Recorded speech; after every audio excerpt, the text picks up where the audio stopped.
My name is Irene Kurka and I welcome you to my podcast, Neue Musik, Leben. This is a German podcast, but once in a while I do some English episodes. I have studied classical voice and I love to sing lots of contemporary and experimental music. And if you would like to know more about me, please look at my website www.irenekurka.de. I will put this link for you into the show notes. You're also welcome to subscribe to my monthly newsletter. You can do this on my website. In this podcast, I talk about themes all around new and experimental music. I share with you behind the scenes, insider knowledge, and I bring to you the human beings out of the new music world much closer. I'm cooperating with the NMZ, Neue Musikzeitung. This is one of the biggest German music papers. In this episode, I interviewed the composer and clarinet player Jürg Frey. We wanted to do this interview for quite a while already, and we always thought we could and would see each other and do it personally. But as you all know, there are challenging times, and at some point we decided not to wait any longer. We made this interview for you with the technical possibilities we now have. So I welcome Jürg Frey into my podcast. Please enjoy this interview. Hello, Jürg. Hello, Jürg Frey. I cordially welcome you into my podcast, Neue Musik, Leben. Yeah. Hello. Nice to meet. This was a long time since the last time. And it has been a while since we actually have been seeing each other and doing some things with each other. I mean, music projects. I would like to know from you, how did you find your way into new and experimental music? Yeah, I think it started at this experimental music point. It's not that I found a way to go there when I was 15 or 16 and I became aware that things like creativity is something. I was at this time, I played a little bit clarinet and saxophone. I did some improvisation. And soon later, when I was 17, I started to be interested in what was called at this time was free jazz. And that was for me, improvisation, free jazz was one thing what was important for me, what I tried to do on the saxophone. But I remember also with a friend of mine, we did also very, very loud percussion stuff, really energy and loud music, just to hit on everything what we found. This was one thing. The other thing was that I was at this time also interested in art, and this was in the late 1960s. We are speaking about the late 1960s. It was happening, and Fluxus, abstract expressionism was already a little bit of history, but Fluxus was something was quite new, and conceptual art and minimal art. So I hanged around a bit in these different worlds. On one side, in playing on my saxophone, doing something like free jazz, and also doing some trying some things in what could be happening or conceptual art. So anyway, I was also interested in Fluxus and happening, and I was doing both of these things and trying out what could be. I had then have also written my first pieces, which are something like action music on piano, and So that's how it started. And classical music was just one part of it. I was also interested in classical music. I remember one of the first piece, or maybe it was the first piece of contemporary music, what I learned on clarinet was Abîme des oiseaux, one movement of Quatuor pour la fin du temps, a piece by Messiaen. It was for sure too difficult for me to play this piece at this time, but I was really focused on this piece and wanted to learn it because my teacher played this piece and they heard it in the concerts, and I have to learn this music and this piece. So that's how it started. And when I decided then later, when I was 20 or 21, that I will go to music, I know a little bit more about classical music, but I was not really a freak of classical music at this time. Of course, it happened, and I learned a lot, and everything. I did my regular studies on clarinet. But it started from a point which was quite open to different directions. And so you learned to play the clarinet, you studied that and got also very, very good in that. And so the composition part, or where you would write pieces or conceptualize pieces that would always go along with it or went along with it? Yeah, it went on, and it was interesting because it was like two different lines. One thing was the clarinet, going in the conservatory to do all these classical pieces, repertoire. And the other thing was my composition, my improvisers sing, also in art world. And I didn't see a possibility to connect this at the same school. So I separated it. Mm-hmm. It's interesting. So that one thing was the classical clarinet studies, and the other thing that was the composition. So I had a private composition teacher for 1.5 years. This was Urs Peter Schneider in Bern. And this was some kind of parallelism.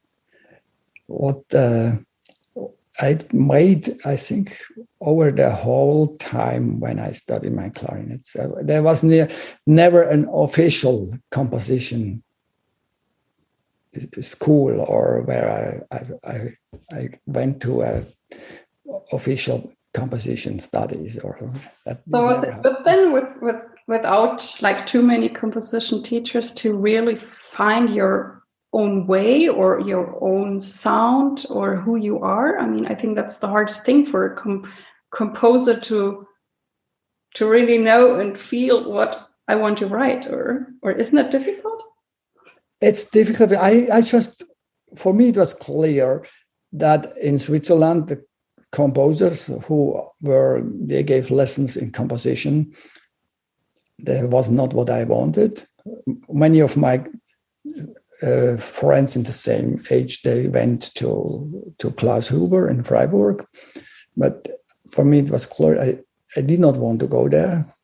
If this was a good decision, I don't know. But I saw when I went to Urs Peter Schneider, because he was something like the dessert plant in Switzerland. He had all these connections to Cornelius Cardew, to Scratch Orchestra. He brought all these music, Cage, Feldman, Christian Wolff, but all the other American, John Gibson, Alvin Lucier, all these guys. I don't know how he made this. He had a lot of scores, these old photocopies, and Lamont Young.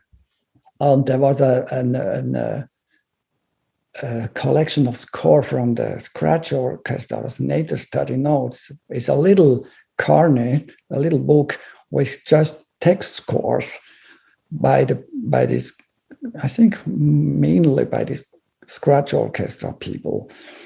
And he, beside my lessons, what I made with him, he brought a lot of material.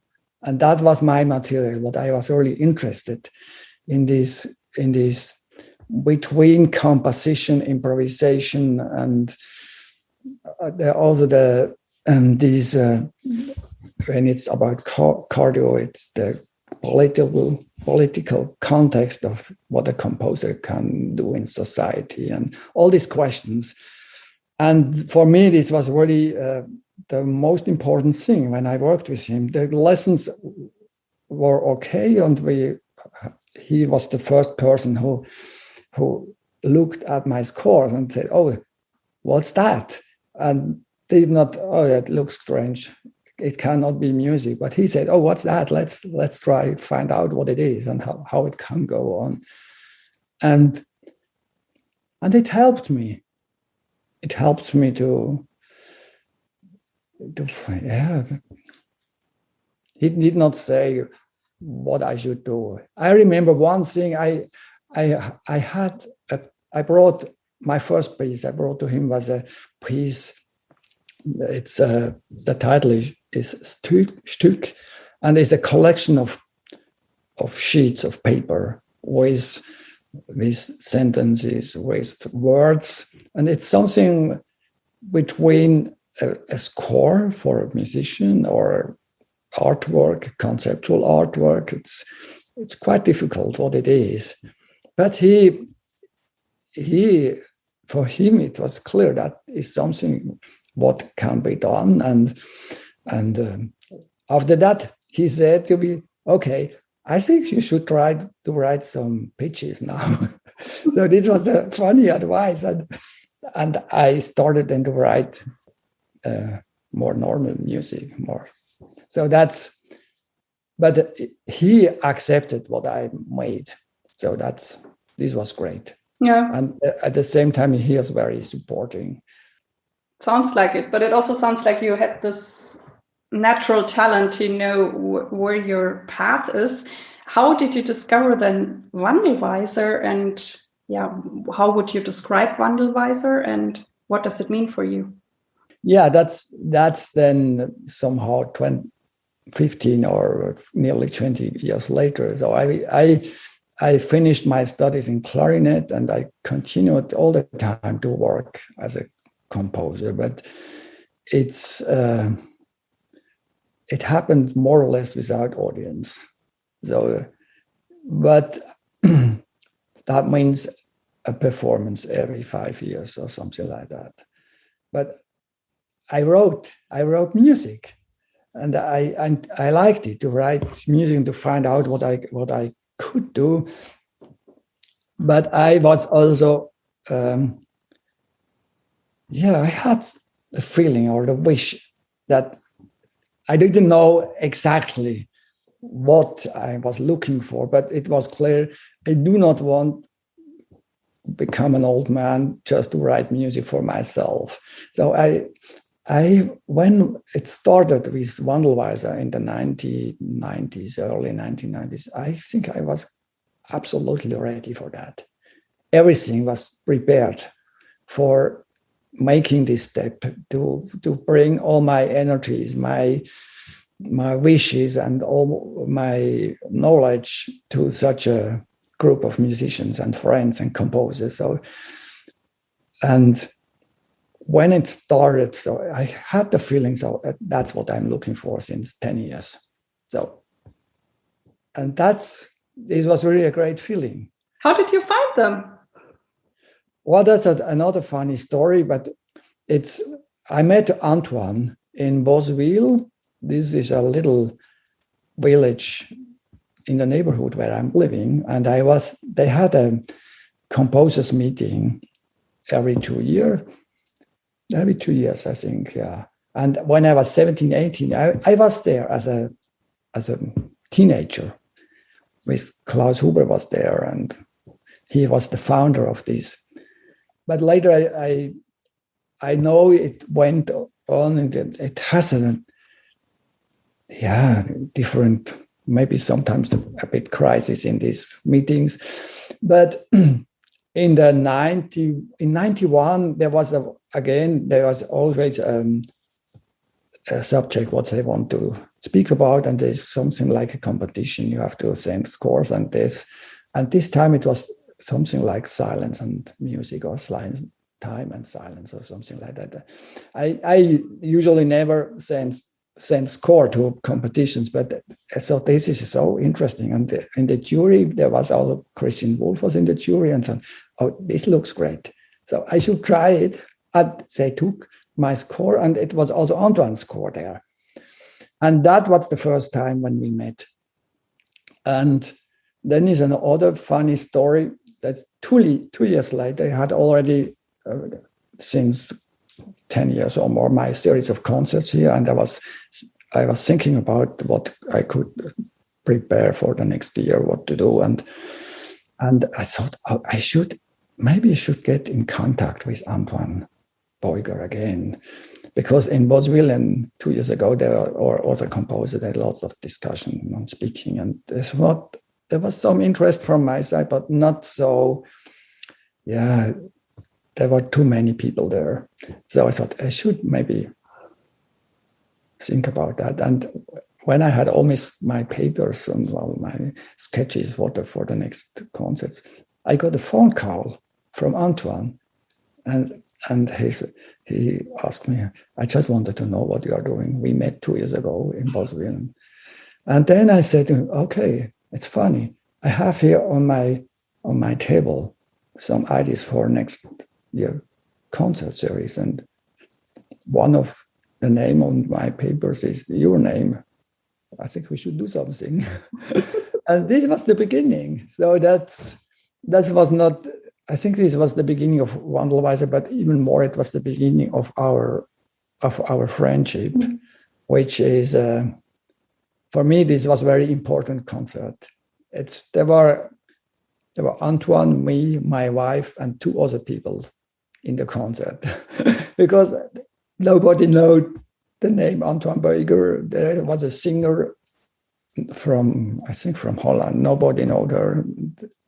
There was something like a private concert. But for me, it was so important because it was the beginning, I would say it was the beginning of our dialogue, which went on over many, many years, as you know.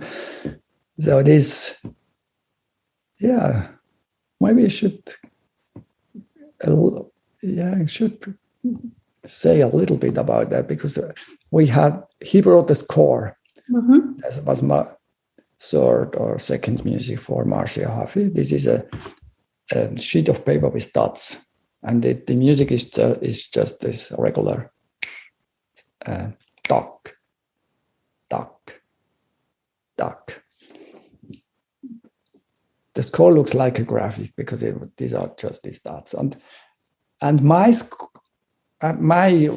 what I was working on at this time, what I already finished, was lines, and on the lines there were 8 notes with 8 breaks, which means, and also for percussion, which means it sounds quite the same. Also, da, da, da, and in my piece there is a little difference because the instrument changes at some point. But in fact, the 2 pieces sounded the same, but the score looked absolutely completely different. Interesting. Yeah. So I think that we started to discuss and to speak about, and at this time it was for me not very clear what happens here, but later when I was thinking about this moment, it was clear we were at a similar point, but coming from completely different directions. One come from this side, the other from the other side, and there is a meeting point with a very similar piece, but a very different score. And this was so inspiring for me. And this was the basis for our ongoing till today friendship. And then I'm sure you met Michael Pizarro or Radu Malfatti. I think they also later, the very early guys. We made then then at this time, I was not part of Wandelweiser. Later, he asked me. I went to Düsseldorf for a concert in his series, and then he said, "Oh, there is something." And later there was also this first series of CDs what we made. Then I made with Michael at this time, with Kunzu and other with Burkhardt. And this was also a funny thing, because when we met, I think this was in 96 or 95, we went all to Berlin, and I went too, and I thought, oh, these are now the Wandelweisers. But later I learned that for Michael, for Kunzu, and maybe for others, it was the first time we met. Oh. So I had the idea, oh, they are the group, I joined them, but there was not really a group, but everybody came for the first time. That at the beginning, I think the group was Antoine and Burkhardt. And then, yeah, that's how it started. Yeah, it has been growing a lot. If somebody doesn't know Wandelweiser, how would you describe what Wandelweiser is? Well, it changed, of course, quite a lot over the years. Over this now more than 25 years, nearly 30 years. It's at the beginning for me. It was a possibility to discuss with composers, and to find friends to work on, because in my situation, because my official education as a composer was 1.5 years, so I was somehow a self-made greenhorn, and it was for me, it was so inspiring to work with or to discuss with other composers who has similar ideas, because the interesting thing is that it's not just for me, but also for the others. All these long silences, everybody, all the other my friends, nobody's interested. I'm the only people in the world that is doing that. Maybe there is somebody, but I don't know them. But certainly we are a group of 6-7 people who are interested in the same thing, and that's was for me the important thing, and what I appreciated so much, and was also so important, that we found possibility to discuss, to encounter each other. That means if there is speaking about composition, not just on the surface, a bit blah blah, but you go deep to then it becomes very personal, and it's so easy to hurt somebody when it goes already to the deep things. And to find there a way to speak to each other and to discuss and to point things which are important without hurting, or with not a hint of hurting. That's a challenge. And for me, this was so important that we could discuss all these questions, and at the same time, there was still respect the other, how he is. I know it's a very big gift in this group that you can be how you are, and you, in a way, discuss things very, as you say, on a very warm level and very respectful. And that, I mean, over the years, I have been with Wandelweiser since 2006, that there always is the space also to try out things, even though maybe not everything turns out to be fantastic, but that also in Klangraum Düsseldorf, there's always the space to try out, or maybe then it's the step to something else, and maybe the next thing is great, whatever great may be. And I find that also very, very supporting and nourishing, and that there is this quality. And I totally understand you. Yeah, I think that's the spirit of Wandelweiser, which is so inspiring, and it gives also to everybody who is part of the group to go to make his individual steps forward. And it's so good to do this, but not in the desert. You have somebody who looks at that and gives comments, or I remember so many. Sometimes there are long discussions, but there are sometimes also just half a sentence. Mm. I think this piece is like Cézanne. Something like that. Mm-hmm. I did not think about that, but suddenly, oh, yeah, that's right. Yeah, I think what is also wonderful about the group, or maybe also formed you, is that most of you, I think, are musicians themselves, and that you also played your music for and with each other. I think that also gives a great group spirit. And I also remember, which was very fascinating for me, when we did this big project also at Düsseldorf, where we had an orchestra, Mm-hmm. and we had pieces for orchestra and voice or voices. And I also sang a piece by you, and everything was very soft. And then there was this one part where I think the trombone was playing really a short note. It is a brass trio. Very loudly, but there was always like a very soft drone. And somehow it like my perception was differently.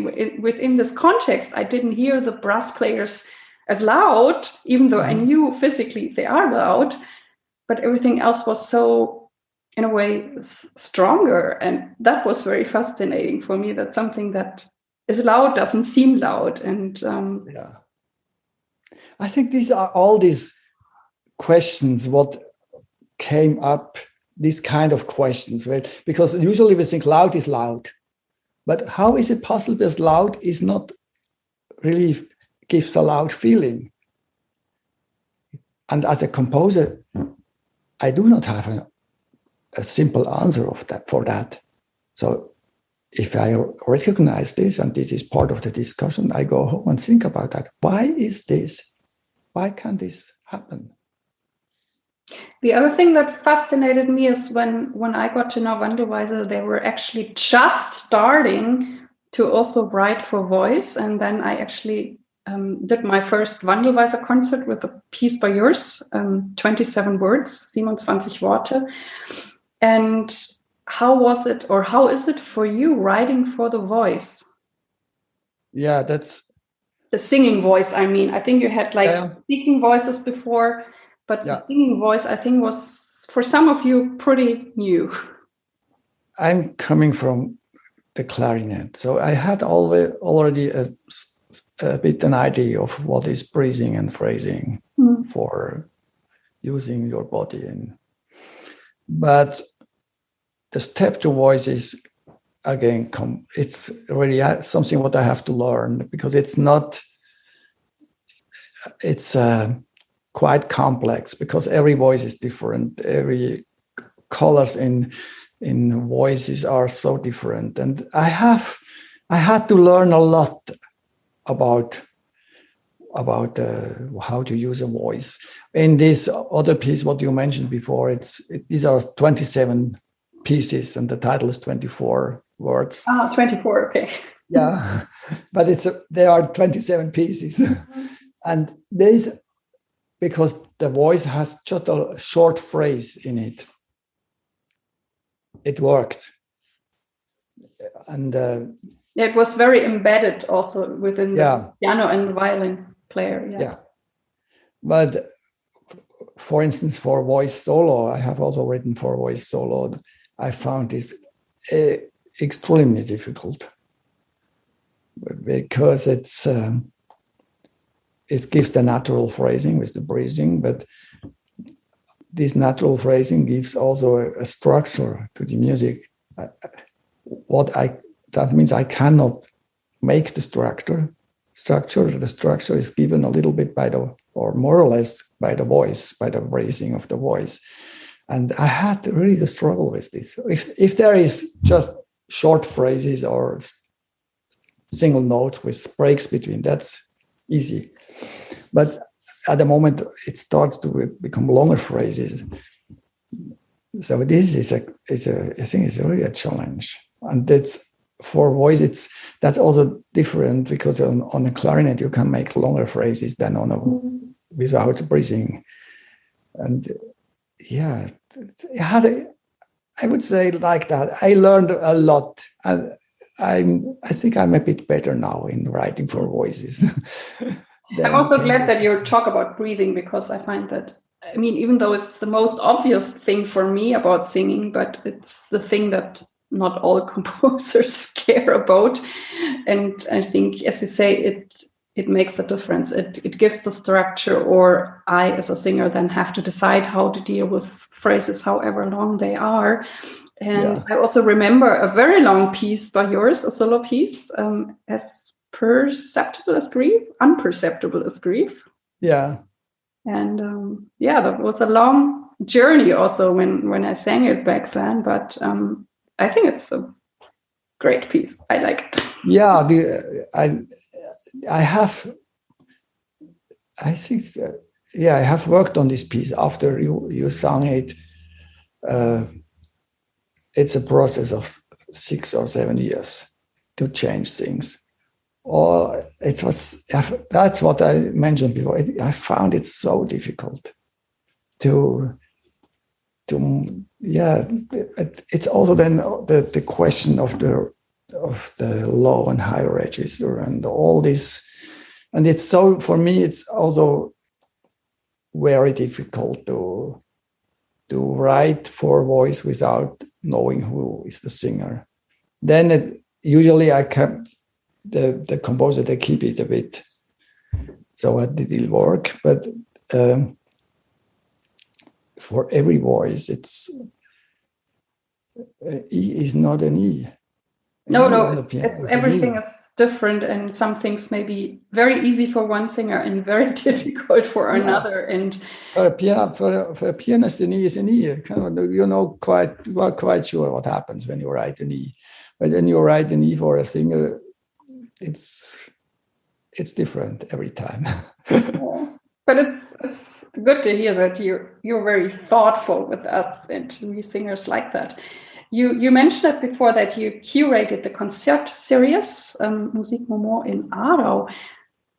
It went on for quite a while, and at some point you also stopped, and now you're composing a lot. What did it mean for you to curate your own concert series? Yeah, I did it over 30 years. So it started when I finished my study in Geneva, and at the beginning it was a possibility for me to explore all this chamber music for clarinet, not just clarinet and piano, because the repertoire is quite limited, but all the chamber music and small orchestra, Janacek and Darius Milhaud, Charles Goeckelin, a lot of music from the beginning of the 20th century, also a little bit classical music. I had a time where I did some research in music from the classics, not just Mozart and Haydn, but there is a lot of clarinet music with strings in this time, with string quartet or string trio. And there was later I made a lot of the research with the music of Charles Goeckelin. At this time, he was not. He had a bit revival later. So that was at the beginning. I wanted to play clarinet, and then parallel to this, I was looking to meet composers. So I gave commissions to friends in my age in Switzerland. So I wanted to know what they are doing. That was also a bit a compensation of my not having regular composition studies. So I needed to be in contact with composers who have studied. I wanted to know how does it work. So the best was to ask them to write music. So I know how it goes, and I learned a lot of that. And then I got also the ideas that I asked other composers from the older generation, what they were then. Yeah, a lot of possibilities to work with Christian Wolff, with Howard Scampton, with Tom Johnson, many of them. So there was one thing I like to play the music of them, but I want also to see how they are in rehearsal. What are they doing when we rehearse? I analyze the music, and this was somehow a little bit a change from the more classical series with sometimes contemporary music to a series of contemporary music with premieres and with a lot of contact with different composers. And later, when I became part of Wandelweiser, then it was also a possibility to create this forum of discussion in this series of concerts. Yeah, that's how it changed over the year. It was some kind of a mixture of it. Was a laboratorium for composers, and at the same time I tried to create a little audience here in Aarau, where I'm living. It's a little town. But it worked. I would say it worked. And for me, it was important. Usually organizers for concert, they are thinking on the audience, how much more is better. But I was, in my thinking, I was always thinking from the side of the composer. I started from the composer's side or from the musician's side. That's the first step. And the audience comes after that. And this, it's a privilege to work like that. And it's at the same time a great pleasure. Yeah, it was always also great because you also had this atmosphere that you also had different concerts after each other. And I also then get to meet Marianne Schuppe, who I worked with later on, and that was also great. Or Markus Kaiser was there, even though I know him from Düsseldorf as well. And you also always had this space to also talk about things and really feel it and be with each other. And it's not just concert over, blah, blah, blah, blah. But it was more like a listening together. Yeah, that's exactly together and so that there are the concert, but there has always be room and time between to do whatever, to talk, to hang around, to make a little walk, or so this. I think this was for me important to create this atmosphere. I'm also curious how you structure your day, or if you have daily routines or some kind of time management, or is there anything you could advise also other artists? Well, it's for me as a composer, when I had, because we have 3 children, they are adults now, and there's a moment where it's quite not so easy to find time to work. And I started then, it was also many years ago, it goes together with when I started with Wandelweiser. So I got the idea, I'm part of Wandelweiser, so I think I have to work now. I remember this was really a decision. I do not want to be a composer when I'm 60 who says, if earlier I would have worked more, it would have happened maybe this and that. So I thought, okay, I will work now. And I started to work every day because of my family. I had to do it in the early morning. That was this time when I started at 5 o'clock. So I composed every morning 5 o'clock for 2 or 3 hours. And then the family life and I gave also some lessons in teaching in school, so all that happened. So this is not time managed. It was just something what I had to do. And I learned at the same time that it worked really. It's much better for me what I did before in the evening and the night. For me, it was the right moment. So you're still composing in the mornings? Yeah, I still do it, but not at 5 o'clock. I still do it. And this is not so much about time management, but more in general thing about is something what I do for myself, and I read it. It's not my idea. I read it somewhere. So take always 30% more time for something than you think it lasts. So if you think it's 1 hour, think it's 1 hour and 20. It makes life easier. That's a great idea, yeah. But I mean, on the I mean, you mentioned it before. For many years, you had to handle different things. I mean, you have a family, you had children that were small. You were teaching, you were organizing your festival, and you were composing. That's quite a bit, and you got it done. Yeah, that's really something. Sometimes when I look back and I speak with Elizabeth, with my wife, she's a musician too, and she has had also a series of concerts with early music. So we are saying, how did we do that? I cannot imagine how we did it.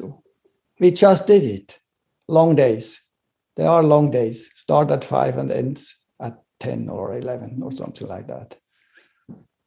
And what are you thankful for today? I think it's connected with my family. So I'm a couple with Elizabeth since 50 years. We have 3 children. Amazing. Congratulations. Yeah. Wow. We have 3 children. They are adults. They go their way in life. I have a grandchild. So I think that's for me it gives something like I can lay back and say, okay, that's done. Besides that, there is my music, and I don't think about that in the sense of graceful. I just wrote the pieces. And in the last 10 years, they are played more and more. It happens. That's what I can say. Yes, that's okay. Played a lot, and that's really amazing. Yeah. Yeah, that was something new for me that I had to learn. That to deal with this, people asked me for pieces, and I cannot do all of them. That was not easy at the beginning, but it is how it is. So I had to accept it. So this is maybe a question of, I have written music for 30 years, first 20 years just for myself, and then another 15 years in the context of wandelweiser. Nobody asked me for doing something, and I do not want to change that. Oh. I also when I'm asked for commissions, I accept some of them, but I keep always enough time just to write something what I do not know at the beginning what it will be. Just do what I did for the last 40 years. So that's how I'm working. That means I have to cancel commissions. Yeah, but that's also great that you have this routine in a way. I mean, routine is not a good word, but this way how you compose your music, and that you can so much trust in it. And also I think it's great to not think or care about what anybody else or an audience or whoever could think about it. I mean, then you're so free and honest. Yeah, I think that's one of the positive things. If you are not played, and if you are not, people is not taking care of you. But you also must have had this big laugh, because some people would have not done that if it's not played. Maybe they would have been discouraged and just, okay, it gives a lot of freedom. It gives a lot of freedom. And at the same time, I think that's important for, if you think, this was not a very clear, but an intuition when I was 25 and I've written some pieces. So, okay, that's something, I think I can do this for the next 40 or 50 years. I did not know how, but I felt there is a lot of work for me to do, to discover and to find something. What I did not know at this time what it is, but the strong feeling, it will not end when I'm 40. Great. And when you look at your, also I would say, pretty fulfilled life in many areas, what does success mean for you? Yeah, that's primarily it's a thing what for me it in composition is success is a word which is maybe too strong, but that's when I make a piece and then it's performed and it happens something and I think I can say yes to the piece. Mm-hmm. That's good. That's good. So, but I think for me, success in the sense of how many people is listening to that doesn't exist. Mm-hmm. So it's not just a joke when I say it doesn't exist. I don't care. Mm-hmm. Yeah, that's the highest form of freedom. Yeah, I mean, it doesn't mean that I'm open to a reaction. When I recently had a discussion with a violin player, and he said to me, because it was the question, how can you play this long and soft piece? And he said, "Oh, it gives something to me." And this is for me important. That's also, I think, I give something in the score. Something of my personality, of my feelings, of my maybe intellectual ideas, or is written in the score. That's so, for me, so important that I have the feeling I make it into the score. And it's just notes and pages, but when the musician is playing the music, it comes back. It goes to the musician. Oh, it gives something to me. And I think that's absolutely a traditional thing. That's the reason why do we play Schubert? I play with my wife in the last years. We play piano four hands. I'm not a good player at all, but just house music like, and the fast movements we play, slower and things like. But why do we play Schubert string quartet all the time? It's never boring. It gives something. And I do not say this is success, but this is what I think is important. And that's the reason why the music goes on. That's the reason a musician does not play my music because